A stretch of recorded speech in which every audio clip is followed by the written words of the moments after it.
with the First Weekend Club, and I'm here with the cinematographer of one of my favorite films of the last few years, The Grand Seduction. This is Douglas Koch. Welcome. Thanks very much. So, Newfoundland, the people are fantastic, and this film really showed the true heart of the people, but it also showed the beauty of the landscape. You captured that and the palette of Newfoundland in such a beautiful way. I don't know anything about being a director of photography or a cinematographer. How do you approach capturing the landscape like that? Because this was not a film where it's fancy effects or anything. It's just about the people and about the story. Well, the director Don McKellar and I, we spent a long time just walking around, wandering around, and checking the place out, so you really get to know it quite well. And got to know a lot of the people really well that were there. Were the greatest, the nicest people you'll ever meet. And yeah, it was just that, you spend a lot of time, then sometimes you're thinking, oh, this is dumb, if only I had a film camera, our film camera with us to film this, because it looks really beautiful right now. But that was part of the thing, is just spending a lot of time in a place, and it is a strikingly visual place, but that's a lot of it is just spending time studying it. Is that how you approach most of the films you work on, just being in that mindset for a long time and feeling it?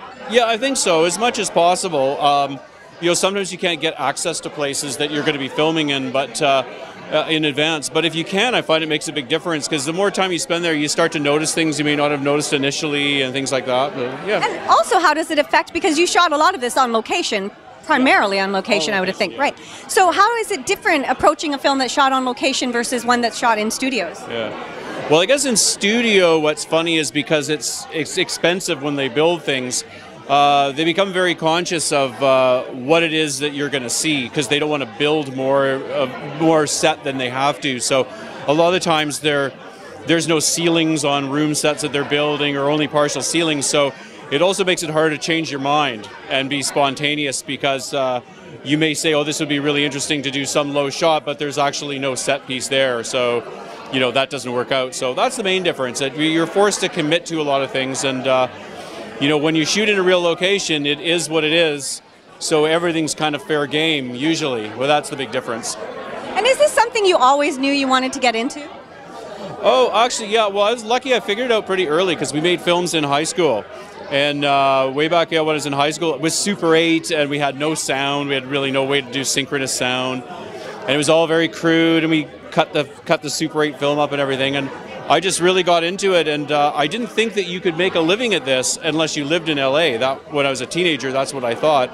And but then I realized, no, you could, and then people told me about film schools, and I ended up moving from Vancouver to Toronto to go to Ryerson, and that's where I went to school. So you've stayed in Canada for most of your career? Yeah, all of it. I work in the U.S. A fair bit, but I choose to live here, yes. Now, of course, we're First Weekend Club, and we support Canadian film. How does it feel to you to work in Canada, and what's the importance of doing that for you personally? I don't know. I mean, it's where you're from, so you always feel closer to the films when you're making films about something that you know.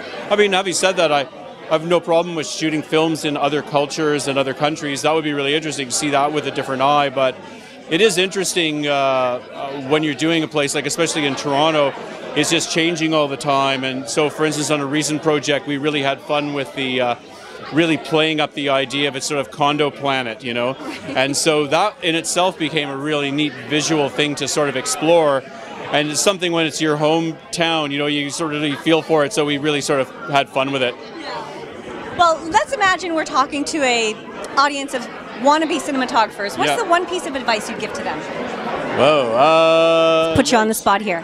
Well, the one piece of advice, I don't know. I mean, what I usually would say is that I always thought music videos were a really excellent training ground, because so often they eat up a lot of screen time, and sometimes their ideas are a bit thin. Sometimes they're super clever, but sometimes the ideas are a bit thin. But what's really good about them is they force you to be very creative, and frequently they force you to do a lot with very little. And I found that's what I had to do, like in the early 80s and mid 80s. The heyday of music videos. Yeah, well, they were actually very new at the time, and it was sort of an excellent training ground, and so I just thought you really learned a lot about creating imagery, and you had to do it frequently with very little. And that, to me, doing a lot with very little was a really great, tough training ground.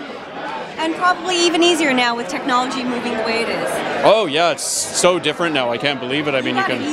This camera right here, it's a 5D, a Canon 5D. It's like unthinkable when I was really young. I can't believe it. Well, so that's it. Just grab the bull by the horns, make a music video, and get on with it. Yeah, get started. Got to shoot. Yeah. Thank you so much. Oh, thank you. You're welcome. Thank you.